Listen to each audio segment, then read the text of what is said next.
So, it's been about a week since my last upload, and I've overall been playing games and just relaxing. My time mostly being enraptured by Baldur's Gate 3 ever since the goddamn game came out. Got a brother trapped in Peak ever since Larian dropped the joint. Ended up buying the digital deluxe edition when it first came out, and I still don't know what makes it deluxe, but hey, the game is Peak, so I don't care. But I've also been playing other games, gooning to Rat Girl and ZZZ, signing on to Genshin for approximately 0.5 seconds just to immediately get off, and also signing on to Star Rail to look at Fei Xiao and just kinda say, hey, that's pretty cool. And also playing Wuthering Waves on and off. But while on Wuthering Waves, I was hit with something that every gacha game, both major and minor, decides to load into their shotgun of things that they do in abundance and blasted our mail with a survey, which is understandable. They want feedback, and doing a survey is far better than having one of their employees interact with the brain rot that is gacha Twitter and Reddit. So I decided to do this survey, but let me bring you back just a little further, maybe by a day or two, where a friend of mine and I sat down and watched a compelling video on a topic in which I also made a video on. The video was titled Wuthering Waves from a Kuro Games fan by a guy who seems like he's got a pretty good head on his shoulders named Saxor. Now, I don't know much about the guy, but if you want to watch this video, I have it linked in the description in my pinned comment.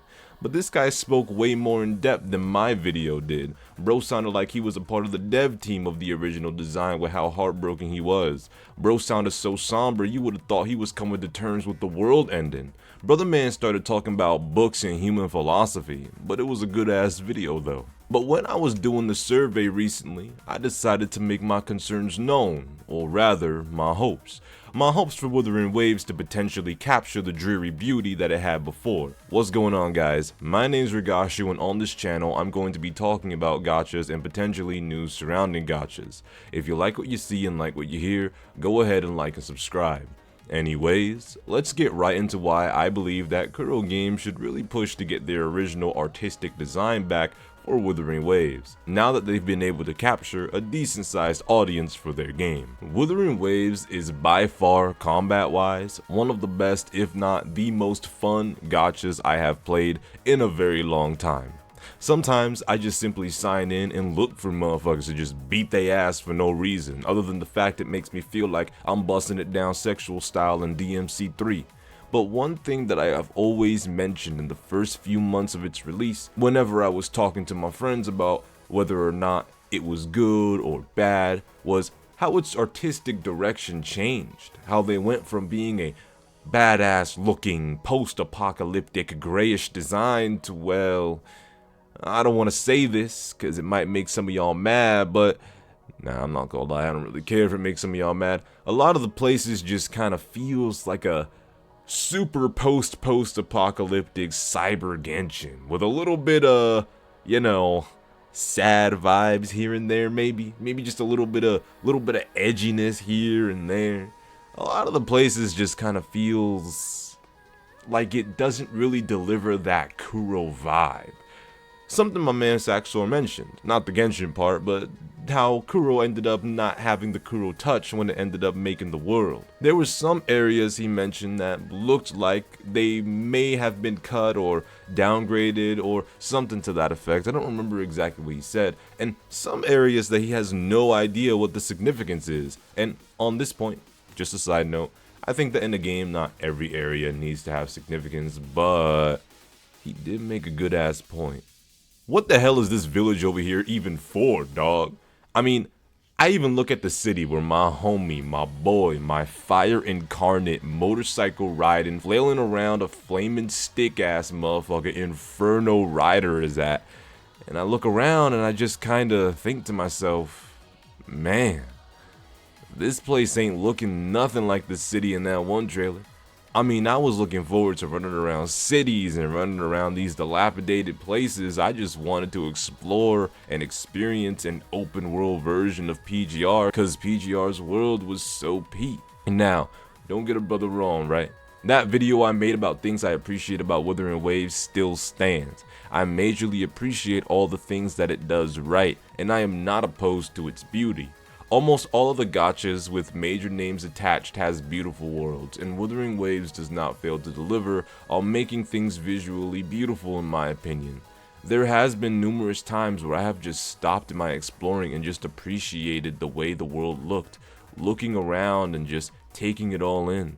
And granted, while I did want something that was more akin to the punishing virus destroying everything, making things look ugly in a beautiful, disgusting way, like experiencing the horrors of the Scarlet Rot in the Elden Ring DLC, or even just Caelid in base game, I still appreciated how the game looked. See, for me, this is what it comes down to.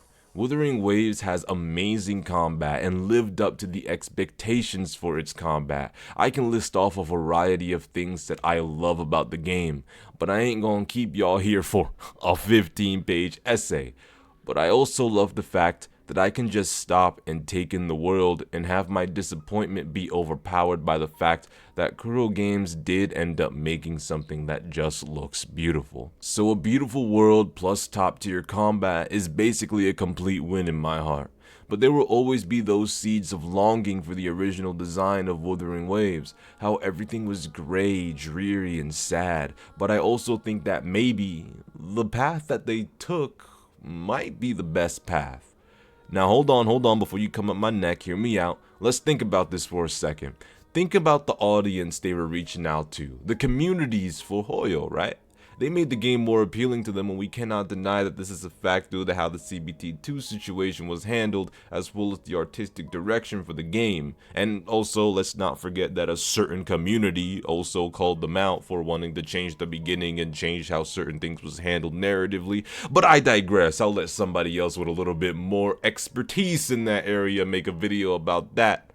But I have no doubt that these early patches are just the bait to attract attention in other community eyes, just so that they can lead into something exquisitely dark. We haven't even gotten story stuff on Calcharo, on any of these other characters that are just a little bit darker than what we've been receiving already. And Jesus Christ, who do I think I am? Shadowheart? Exquisitely dark? Motherfucker thought he was finna become a dark justiciar, huh? But I firmly believe that in the future patches we may get something dark, a twisted metal fantasy full of death and suffering, just like the world of Punishing Grey Raven. I hope to see characters suffer the same fates as the one in PGR. I hope to see dark and twisted themes that were shared in PGR. I want Kuro Games to show they can indeed masterfully tell dark and mature themes for Wuthering Waves. That Live Imperious stuff, I was stuck on that for months after I finished that story. The themes of religion, self-sacrifice, futility, and death, it made that chapter narratively so perfect. Though, I can't exactly speak on the chapter's gameplay too positively aside from some of the battles that transpired. I mean, hell, look at the twins chapter. Look at Serena's whole shebang with Gabriel. Now, hold on. Before you Serena fans start jumping at my neck for bringing you PTSD, I needed to bring it up to further prove my point. Look, there may be some peoples whose opinions differ, but I firmly believe Kuro Games needs to go back to doing what they are masters at, doing what they love. Giving us a detailed, dark fantasy story that I know damn well they will love making regardless of what may happen. Look, if you want a better insight and a more educated take on the matter, go watch Saxor's video. Let's go ahead and even try to get Homeboy to 1K, but like I said, I don't know him, so if he got some alternate YouTube channel with like 100k subs, then let us know. But anyways, that's about all I wanted to cover. Let me know in the comments how you feel about Wuthering Waves and what you think about Wuthering Waves' artistic direction right now. Do you believe that they should go back down the dark path or go on and keep going with this more so friendlier version of Punishing Grey Raven? Let us know down below. But, as always, I want you all to take care and peace.